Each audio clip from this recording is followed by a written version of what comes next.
देखें माइटोकॉन्ड्रिया है ना। तो माइटोकॉन्ड्रिया कोशिका द्रव में पाई जाने वाली बहुत महत्वपूर्ण रचना होती है। तो माइटोकॉन्ड्रिया कहाँ पाई जाती है? कोशिका द्रव में। कहाँ पाई जाती है? कोशिका द्रव में पाई जाने वाली बहुत महत्वपूर्ण रचना होती है जो कोशिका द्रव में ये बिखरी रहती है ना। इधर से उधर क्या रहती है? बिखरी रहती है। माइटोकॉन्ड्रिया या प्रकाश सूक्ष्मदर्शी में ये सूक्ष्म क्षण है ना, सूक्ष्म क्षण यानी छोटा, सूक्ष्म ने क्या था? छोटा क्षण या धागेनुमा दानेदार या गोलाकार दिखाई देता है। माइटोकॉन्ड्रिया कैसा दिखाई देता है?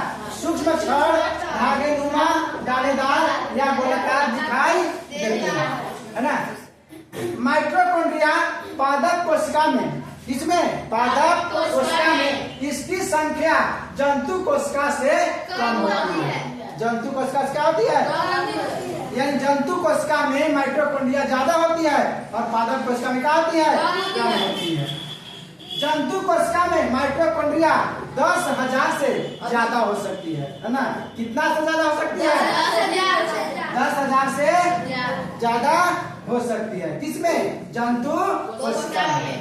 माइटोकॉन्ड्रिया एक बाहरी झिल्ली, देखिए माइटोकॉन्ड्रिया एक बाहरी झिल्ली, इस बाहरी क्या है? झिल्ली। माइटोकॉन्ड्रिया की बाहरी झिल्ली एवं एक अंतर झिल्ली। देखिए एगो बाहरी झिल्ली है और एगो ये वाली अंतर झिल्ली है। तो अंतर झिल्ली से चारों ओर घिरी रहती है ना। माइटोकॉन्ड्रिया क्या होती है? बाहरी झिल्ली और अंतर झिल्ली से क्या होती है? घिरी रहती है। इसके बीच में एक तरल युक्त गुहा पाई जाती है। इसके युक्त अंदर में क्या दी है? तरल युक्त गुहा पाई जाती है, उसे माइटोकॉन्ड्रियल गुहा कहते हैं। अंदर में क्या पाई जाती है? माइटोकॉन्ड्रियल गुहा पाई जाती है ना। तरल युक्त गुहा पाई जाती है, उससे क्या कहते हैं? माइटोकॉन्ड्रियल गुहा कहते हैं। आगे देखते हैं माइटोकॉन्ड्रिया के भीतरी झिल्ली, जो अंदर वाली झिल्ली जो होती है ना, अंदर वाली झिल्ली से अनेक पदार्थ निकलकर माइटोकॉन्ड्रियल गुहा में क्या होती है? मैट्रिक्स में लटके रहते हैं, उसे क्रिस्टी कहते हैं। देखिए यहाँ क्या है? ये माइटोकॉन्ड्रियल है ना। माइटोकॉन्ड्रियल ये क्या है? माइटोकॉन्ड्रियल गुहा में लटके जो है रहते हैं, इसी को कहते हैं क्रिस्टी है ना। ये वाली क्या है? ये क्रिस्टी है, ये भी क्या है? क्रिस्टी है ना। तो वही कहता है कि माइटोकॉन्ड्रिया के भीतरी झिल्ली से अनेक पदार्थ निकलकर क्या होते हैं? यहाँ माइटोकॉन्ड्रियल गुहा में क्या होते हैं? मैट्रिक्स में लटके हुए रहते हैं, उसी को कहते हैं क्रिस्टी कहते हैं है ना। देखिए माइटोकॉन्ड्रिया में डीएनए और राइबोसोम पाए जाते हैं है ना। माइटोकॉन्ड्रिया में क्या क्या होता है? डीएनए और राइबोसोम पाए जाते हैं। बहुत इंपोर्टेंट है इसमें। डीएनए क्या पाया जाता है? डीएनए और राइबोसोम पाया जाता है। आगे देखेंगे माइटोकॉन्ड्रिया का कार्य क्या है ना। तो माइटोकॉन्ड्रिया का कार्य यह एटीपी के रूप में जमा रहता है। माइटोकॉन्ड्रिया किसके रूप में जमा रहता है?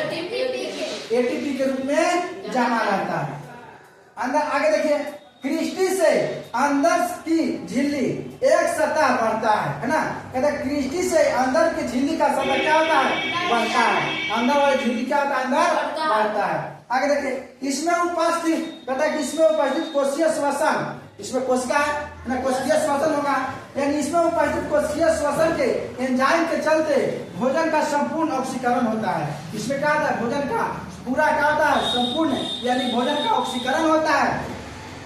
इसके फलस्वरूप जीव के लिए ढेर सारी आवश्यक ऊर्जा मुक्त होती है। हमको क्या मिलती है? ऊर्जा निकलती है यानी मुक्त होती है। इसलिए है ना, इसलिए माइटोकॉन्ड्रिया को कोशिकीय ऊर्जागिरी कहते हैं, power house of the cell है ना। यानी क्या कहते हैं? कोशिकीय ऊर्जागिरी कहते हैं है ना। तो यही क्या था? माइटोकॉन्ड्रिया था।